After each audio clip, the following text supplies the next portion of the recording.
안녕하세요. 코인킹 곽두팔입니다. 5월 10일 현재 시간 오후 8시 13분이고요. 오늘 한 가지 전달 드릴 게 있는데 이제 제 구독자분들 중에서 이 가투버 카페도 같이 보시는 분들은 아시겠지만 이제 저도 카페에 글을 같이 쓰고 있습니다. 이제 가장 큰 이유는 이 암호화폐 시장은 변동성이 큰 시장인데 빠르게 전달하지 못해 실시간으로 대응할 수 없는 부분이 너무 답답했습니다.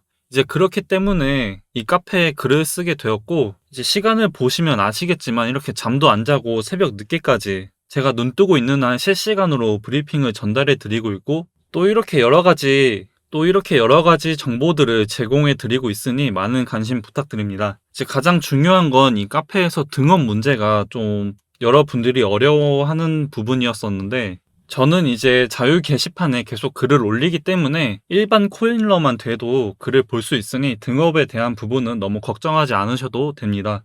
그리고 이제 코인킹 곽두팔 계정을 색을 구독하기 해야 실시간으로 제 글을 볼 수 있으니 참고해 주시기 바라고요.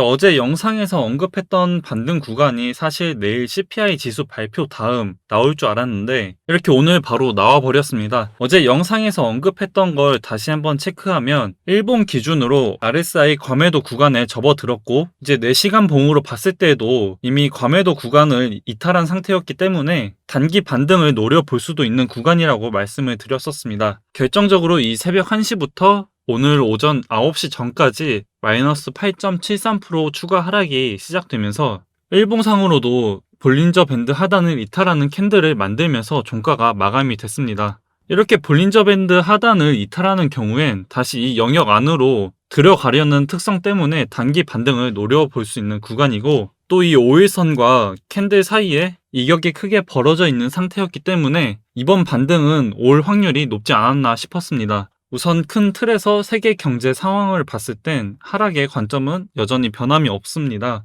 다만 이번 5월 27일까진 그래도 계속 반등 구간이라고 보고 있는데 이제 그 이유는 어제 말했던 일본 기준으로 RSI 지표 그리고 현재 테더 도미넌스의 위치를 굉장히 중요하게 보고 있습니다. 이제 하나씩 설명을 해드리면 이제 일본 기준으로 RSI 지표는 여전히 아직도 과매도 구간에 있는 모습입니다. 이제 이 영역 안으로 막 들어온 상태이며 이제 저는 지금의 상황이 이때 1월 24일의 모습과 비슷한 패턴으로 차트를 만들어 가고 있다고 보고 있습니다. 이때도 마찬가지로 이 과매도 구간을 이탈하고 다시 영역 안으로 들어와 주면서 1월 24일부터 2월 10일까지 약 19일 동안 반등이 나와줬습니다. 이번에도 마찬가지로 저는 6월 1일 양적 긴축이 시행되기 전까진 반등이 나와줄 것이라 보고 있고요. 6월 1일이 되는 그 주 5월 30일부터 31일은 아무래도 양적 긴축이라는 약재가 바로 그 주에 있기 때문에 나스닥이나 비트 또한 같이 영향을 받을 수 있을 것이라 보고 있습니다. 이때 매매를 크게 하진 않고 현금 비중을 최대한 높여 70% 정도까지를 늘릴 계획입니다. 이제 그 다음으로 테더 도미넌스 차트를 보면 테더 도미넌스는 현재 구간이 RSI 지표상 과매수 구간인 상태입니다. 이제 과거의 흐름을 봤을 때 이 RSI 과매수 구간에 도달했을 경우 테더 도미넌스는 다시 아래로 테더 도미넌스가 하락하는 모습을 보여줬는데 이때 1월 22일 테더 도미넌스가 고점 5.13%를 찍은 당시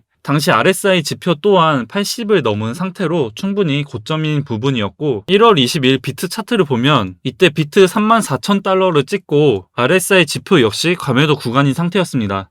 이제 다시 테더 도미넌스 차트를 보면 이때 1월 22일 5.13%를 찍고 난 다음에 2월 8일 저점 3.83%까지 하락이 나와주면서 비트 또한 1월 22일부터 2월 8일까지 32.33%가 상승해주면서 32.33%가 상승해주면서 45,492달러까지 반등이 나와줬었습니다. 이번에도 마찬가지로 1월 22일 때처럼 테더 도미넌스는 일본 기준으로 RSI 지표상 80에 가까운 상승을 보여준 뒤 다시 영역 안으로 들어와 주고 있는 모습이며 비트 또한 RSI 지표상 일본 기준으로 과매도 구간에서 영역 안으로 들어와 주는 모습을 보여줬습니다. 그로 인해 오늘 5%에 가까운 상승을 보여주고 있습니다. 그렇기 때문에 저는 지금 자리가 풀 시드는 아니더라도 일부 비중을 분할 매수로 접근하기 좋은 구간이라고 보고 있습니다. 만약 매매를 하신다면 지금 하시는 것보단 그래도 내일 미국 CPI 지수 발표를 확인한 다음 매매하시는 걸 추천드립니다. 그 이유는 이번 CPI 전월 대비 예측치를 봤을 때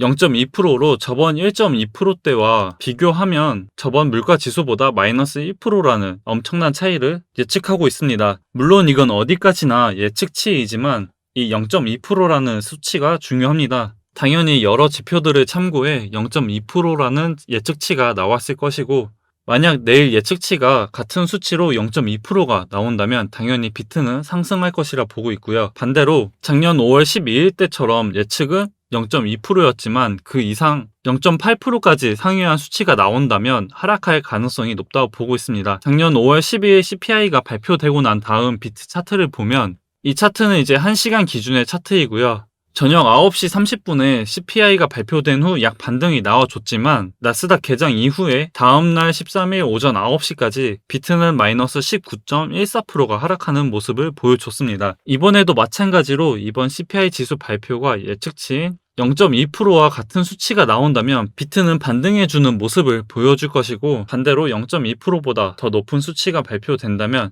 작년처럼 마이너스 19%까지 빠지진 않더라도 하락을 보여줄 것이라 보고 있습니다. 이제 저 같은 경우 매매를 하더라도 최대 3일 이상 들고 있지 않는 매매로만 매매를 할 것 같고요. 그 이유는 아무래도 바로 다음 달 금리 인상과 1일엔 양적 긴축을 바로 시행하기 때문에 아무래도 좀 보수적으로 접근을 할 계획입니다. 지금은 공격적으로 매매를 하는 것보단 보수적으로 리스크를 최소화하는 것이 가장 현명한 투자라고 생각을 하고 있습니다. 현재 상황을 보면 암호화폐 시장뿐만 아니라 주식, 부동산, 이런 위험 자산 시장 모두가 위기입니다. 다만 이 위기를 어떻게 계획을 세워 대응해 나가냐가 중요하다고 생각을 하고 있습니다. 오늘 내일만 있는 것이 아니니까 영상 초반에 말씀드렸던 것처럼 제가 이 가투법 카페에서 최대한 실시간 대응 혹은 브리핑 정보들을 전달해 드릴 테니 모두 힘내셨으면 좋겠습니다. 오늘 하루도 다들 고생 많으셨고 제 영상이 여러분들에게 도움이 많이 됐으면 좋겠습니다. 실시간 브리핑 혹은 여러 가지 정보들을 계속해서 받고 싶으신 분들은 이 카페에 제가 꾸준히 올려드릴 테니까 잘 참고하셔서 수익까지 가져가는 매매가 됐으면 좋겠습니다. 제가 준비한 내용은 여기까지고요. 내일은 오늘보다 좀 더 나은 영상을 준비해 보겠습니다. 코인킹 곽두팔이었습니다.